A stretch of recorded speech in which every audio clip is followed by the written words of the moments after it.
Welcome to the Jade Mystery, my good friends. Would you like to try your luck betting on Jade? This could be your lucky day.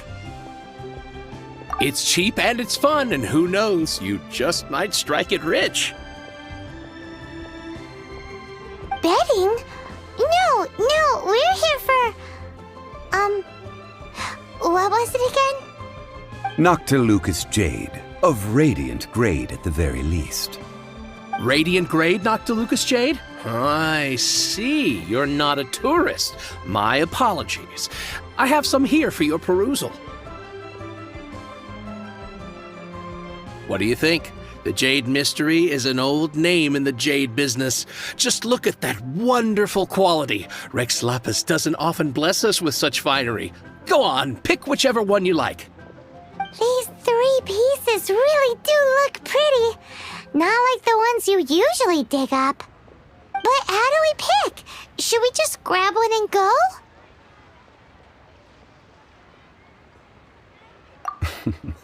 Very good. It seems you have learned some tricks of the trade. What do you think, Mr. Zhongli? How should we pick from these pieces of Noctilucous Jade? Oh? You want me to decide? That is fine as well. If it were me, the answer would be simple. Oh? And that would be... I'll take them all, boss. Oh, you act with such panache, good sir. I always knew you were not a man of ordinary caliber. Oh, wait, boss! That one didn't count! We need to discuss it again!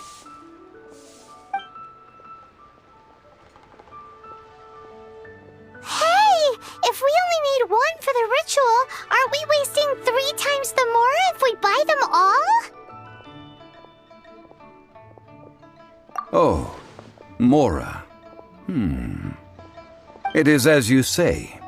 I suppose I overlooked this particular aspect of the transaction. Huh? How do you not think about Mora when buying things? If one must always consider Mora before acting, then in all things one is bound by Mora. What? All Mora is currency, but not all currency is Mora. What? Is this how the rich live? Well, he knows a lot about big money, but not a lot about big savings. No need to waver. Even when I am constrained by Mora, I have ways of working around my limitations. Evaluating the quality of Noctilucous Jade is indeed very tricky. As crude ore, there is little difference in texture, lustrousness, and internal pattern between good and bad jade. Only after the item made using Noctilucous Jade has taken shape will you be able to see whether it is up to par or not. If you return to those crafty merchants to quibble, they will counter by saying that your crafting bench is to blame, or that your heat control was poor. Whoa! To think it's that easy to get cheated! But there is a way to truly evaluate this jade, and a true insider would know it. A fool sees the pointer and misses the moon. What does that mean? If you point at the moon with your finger, a wise man knows that you are pointing at the moon, while a fool will only see the finger. The patterns, the facade, these are all the finger. Noctilucous Jade is a mystical stone used to light up the darkness, and so its brightness is the important thing. It is the moon. Noctilucous Jade of excellent quality would have superior pyroaffinity. In other words, the bluer and brighter the luster of the ore under high temperature, the higher its quality. I have imparted the priceless secrets of the jade trade to you. Now, all that's left is to put it into practice. Priceless, huh? Paimon's just said that we might never be able to use it again.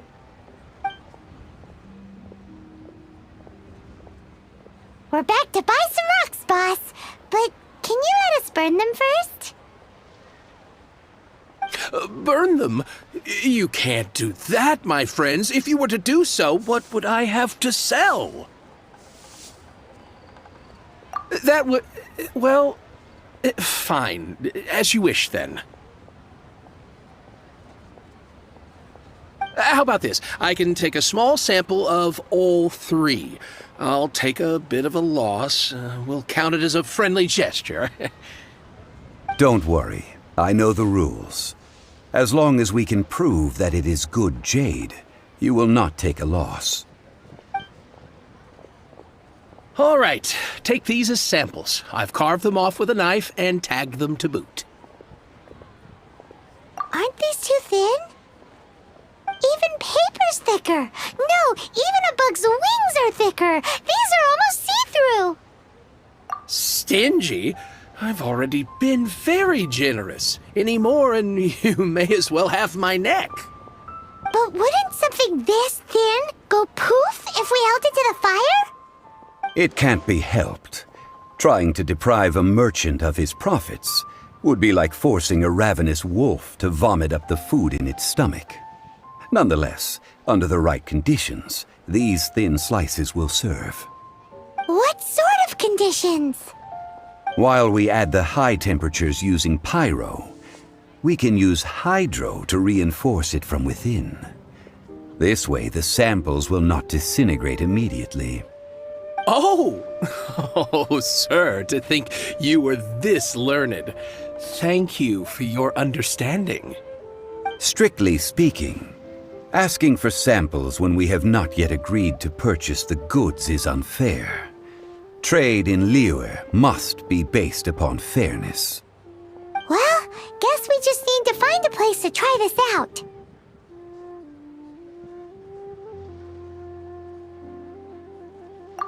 Oh, Paimon remembers! We once saw this big pot down at the Dada Upa Gorge in the camp of the hilly churls from the Meaty tribe.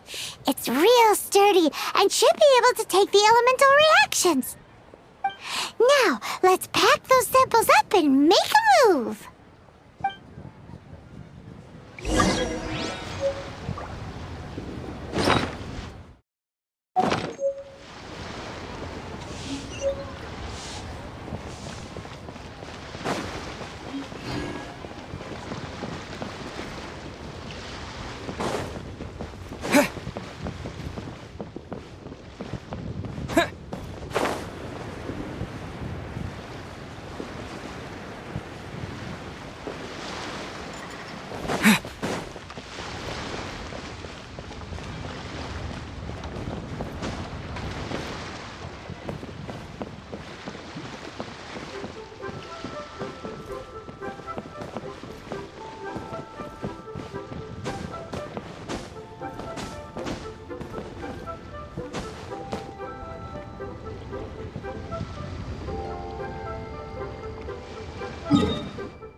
It has been a long time since I last set foot in the Nation of Wind.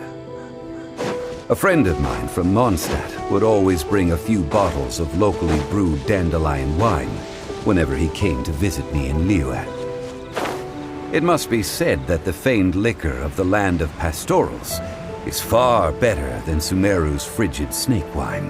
That's the pot! It looks like the hilly trolls are still using it. It's a bit late, but we gotta cut the line.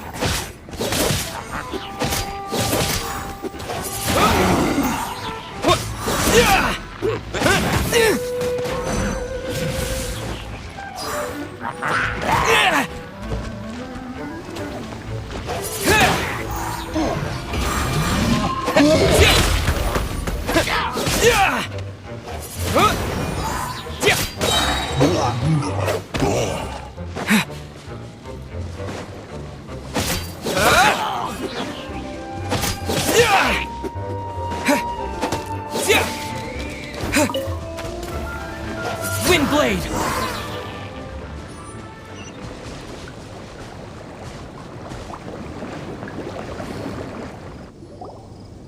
There's still soup in here. These hilly churls sure have big appetites. This soup looks like it could be used as our hydro-elemental protection. Let's fire it up and begin our experiment. We're ready to go. Paimon will help remember which one of the three is which.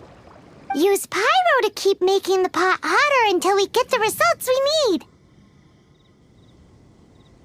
Mr. Zhongli said that the shinier and bluer the ore gets, the better it is, so pay close attention.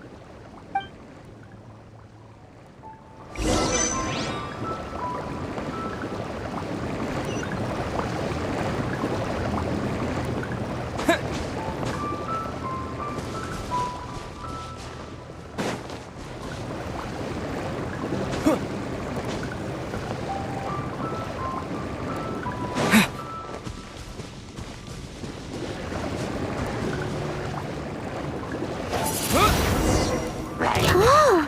That light came from the first Noctilucous Jade! Hilly trolls are surrounding us again! Were they attracted by the light? Such nosy neighbors! Let's take care of them and continue again after.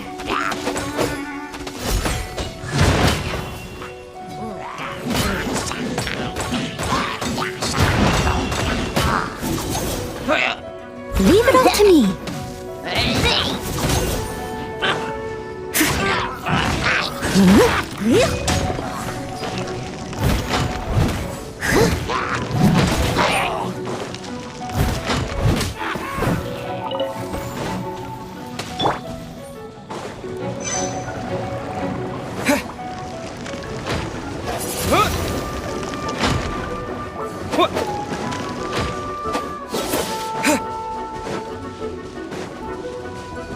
Wind blade!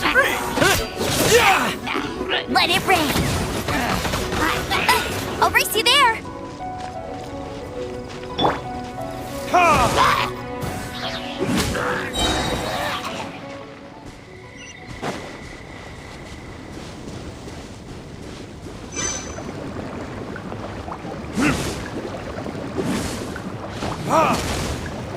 Time for retribution! That light came from the second Noctilucous Jade, didn't it? More hairy trolls? They don't give up, do they? Looks like they're mad that we ruined their food.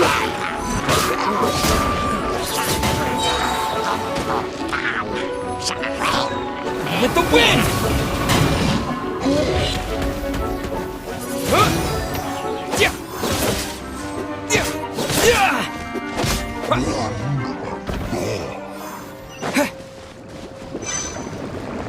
Wind blade!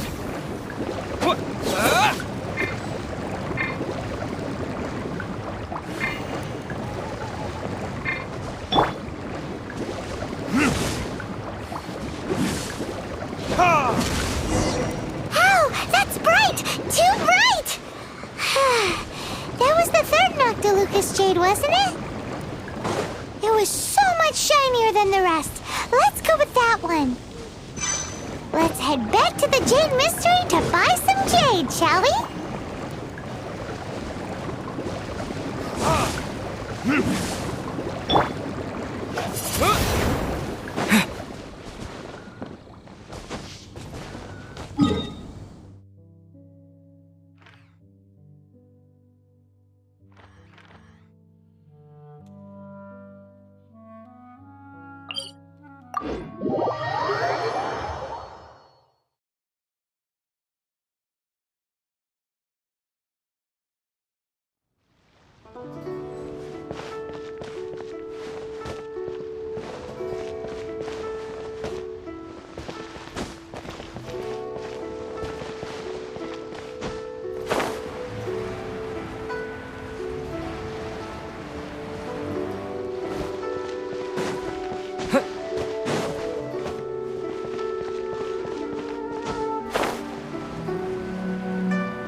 You're back, my friends.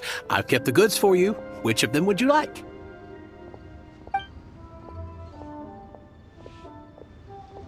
Huh? No, it wasn't that one. Paimon remembers that it wasn't very bright. Think a bit harder. Exactly. That's the one Paimon remembers too. No problem. If you have your eye on this one, you can have it. Then we'll take a box of the third type of jade. Done. All the same, and pardon me for asking, but I'm curious. Whatever do you need this much top-quality Noctilucous jade for? I suppose it would not hurt to tell you. We need them to make implements for the rite of parting. Parting? Oh, dear. I'd heard the rumors, but had given much thought to them. This means that Rex Lapis really is... Oh, it's hard to believe.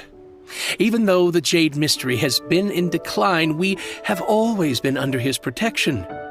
It is said that when our Lord lost his way while going incognito in the city 200 years ago, it was a spoon from the Jade Mystery that he had used to sample the local delights.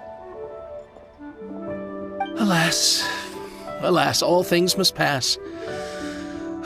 Well, if this is to be used to say farewell to Rex Lapis, then I shall sell this to you at half the price. Are you sure? You didn't want to even give us an inch before. If not for our Lord's protection, this city wouldn't exist as it does now. No proprietor could earn money off such a thing. I'm sure Rex Lapis will feel your sentiment, boss. In the safe hands of the Liu Chising and good honest merchants such as yourself, I for one believe that Liyue will continue to prosper as it always has done. All right. Thank you, my friends. What's with me getting all sentimental like this? I'll practically be giving away all my fortune at this rate. Now that we've made our choice, let's take this Noctilucous jade back. Hey, wait a minute. He said it was half price, not that we could leave without paying. Oh, right. I'm sorry. I must have forgotten to do that too. Let me see. As I thought, I didn't bring any. Any what? Mora, my apologies. Another oversight on my part. Oh, that won't do. This isn't some small sum. Oh, wait. Didn't Child give us some advanced funds earlier? That's a relief. Have a look, boss. Is it enough? It's fine. Just enough for half price. Though, to be honest, it'd be all right even if the sum wasn't quite enough. Well, it's settled then. Let's take this jade to Yujing Terrace. That's where we plan to hold the rite. Look at you bossing everyone around. You didn't cough up a single Mora. I will do my best. You have my thanks.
We can leave the jade here.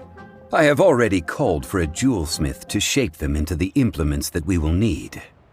Ah, yes. I have yet to go and see Child. So, as for the jewelsmith's remuneration... Guess we can't do anything else. Also, is this where we're doing the rite of parting? Yes. I have already rented this location, and have begun making preparations for the rite. That's right. The Liyue Qixing have acquiesced to using the same location. But when something this big happened here, should suspects like us really be at the crime scene? We might get caught by the Millilith. Although with that said, since we got back from Dway and Karst, none of those pesky Millilith soldiers have come chasing after us. Wonder what that's about. Also, the, Rex Lapis vessel... Traditionally, we call it the Exuvia. Ah, right! That's what it was called. You seem to know everything, Mr. Zhongli. So, was this Exuvia hidden away by the Qixing? I mean, we haven't even figured out who the murderer is. One must think that they already have someone in mind. Or perhaps they already know. Surely they must have found all the evidence that there is to find here. These things are for the authorities in Yujing Terrace to consider. Trying to help would probably only add to their troubles. Before the rite is conducted, the Exuvia will be kept temporarily in the Golden House. Golden House? The only mint in Liyue, which is to say the only mint in Teyvat. All the mora that flows throughout the world is minted there. Wow! Oh, no! Paimon wasn't thinking about anything bad. Paimon thinks it suits Morax. But why do you know this, Mr. Zhongli? Since the rite of parting has the approval of the Qixing, it is a semi-official event. As such, there is already some limited information available. Perhaps each has their motives, but this is the capital of commerce.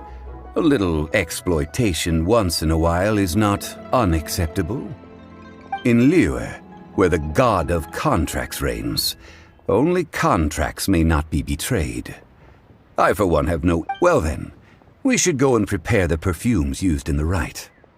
Perfumes? Where'll we get those? Do we buy them? No. Perfumes used to honor the gods must be freshly decocted. The quality of the silk flowers we require is also special. Silk flower petals contain a fibrous material of good quality, often used in brocade making. Its scent, however, is most elegant, and is especially suited for solemn events, like giving offerings to gods and adepti. It's time for Zhongli's lectures on high society again. We shall not speak of the details right now. Follow me. We shall go to the merchants to purchase our ingredients.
Split the bamboo in the morning, dry it till night.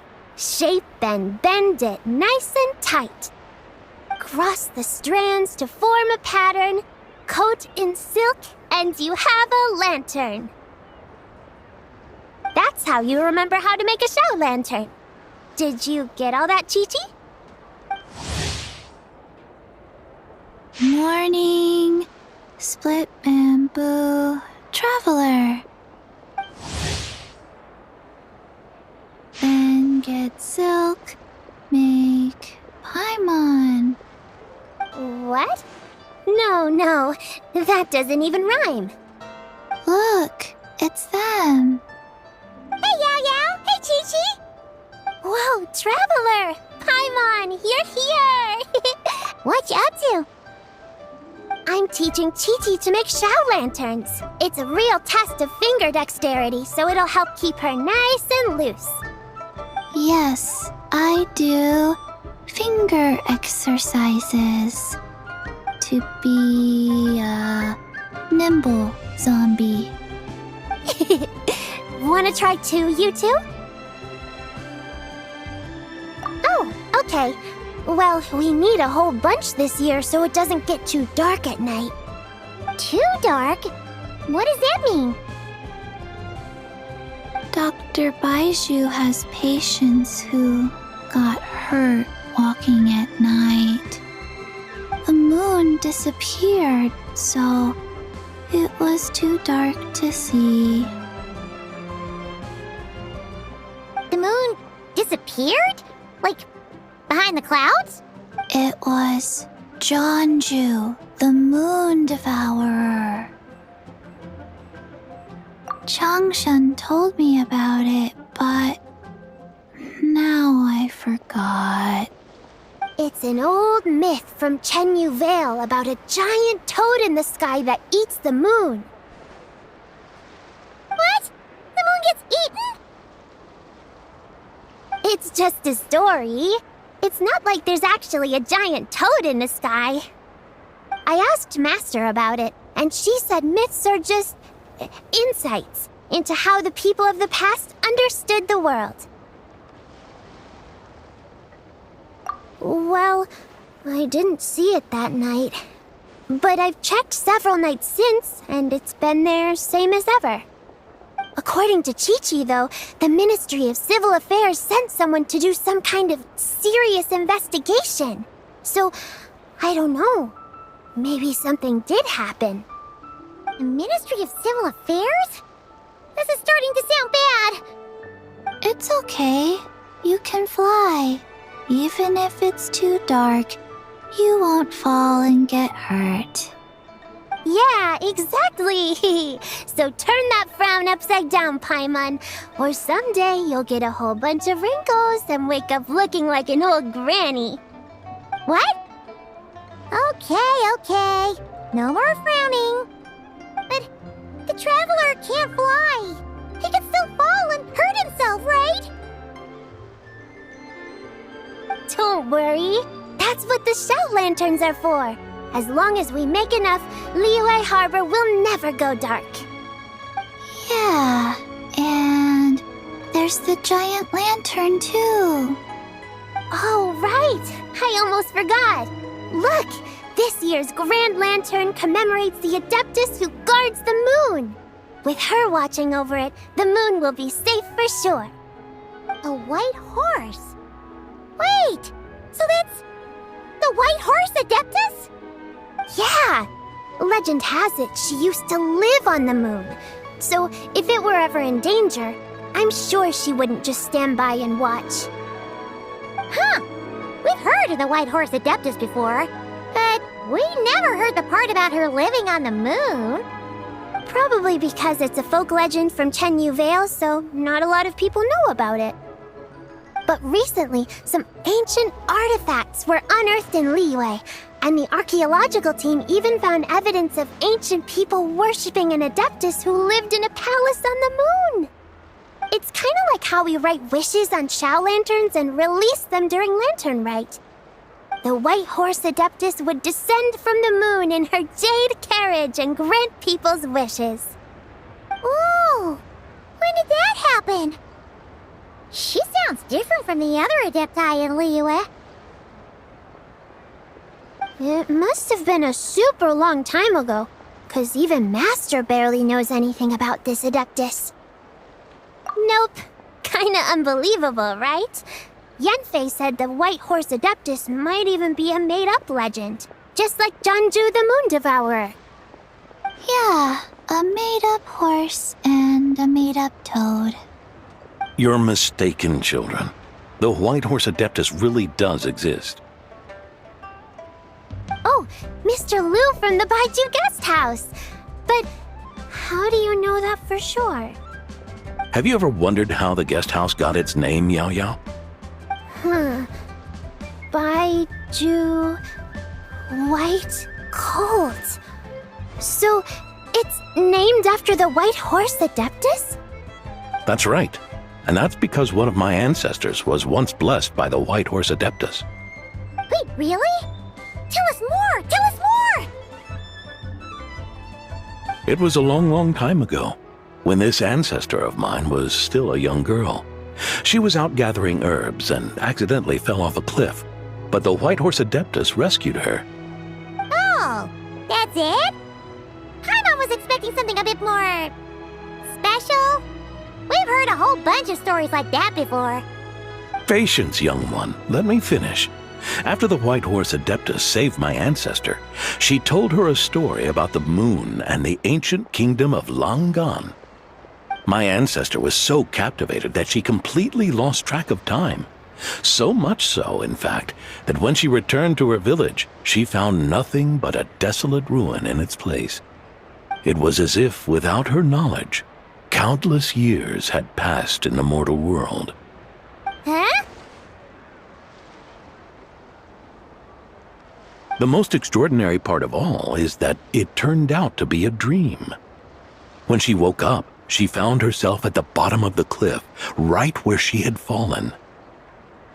Other than her medicine basket, now filled to the brim with rare herbs, it was as if nothing had happened, until out of nowhere, a horse's whinny echoed through the air, and when she looked up, she saw a pristine white horse leaping over the cliff. A white horse leaping over the cliff. Wow, that sure is a crazy story. But now, it's starting to sound a bit too far-fetched. Another skeptic. You sound just like my son. But I know it's true. Ancestral records don't lie. Wait, so your son doesn't believe it happened? Don't get me started. Not believing is one thing, but he even wants to change the name of our guest house. It's a disgrace, I tell you, a disgrace. Well, it was getting about time for him to take over the guest house. And what's the first thing he does? Starts going on about how the name doesn't attract enough customers and how we're losing business to Wangshu Inn. Can you believe that? As if Baiju Guest House and Wangshu Inn aren't miles apart from each other. Oh, what about something like the Geo Lord's Rest? Paimon bets that would get people through the doors. Geo Lord's Rest. I like that one. This isn't about getting people through the doors. This is about disrespecting our ancestors. Oh, White Horse Adeptus, my wish is this. Let your divine power be known. Teach my foolish son the error of his ways. Paimon wants to learn more about this Adeptus. Hey, maybe we should ask Zhang Li. Good idea! Mr. Zhang Li is super knowledgeable. He can answer questions even Master has no clue about. Yeah, we just saw him having tea at third round knockout. Alright, then that's our next stop. Chi-Chi and I are gonna keep making Shao lanterns. Careful on the road.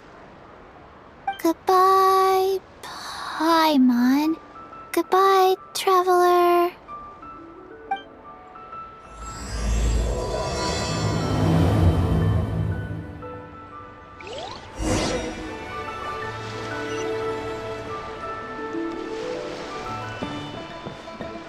I should have stolen. Wow, so lively.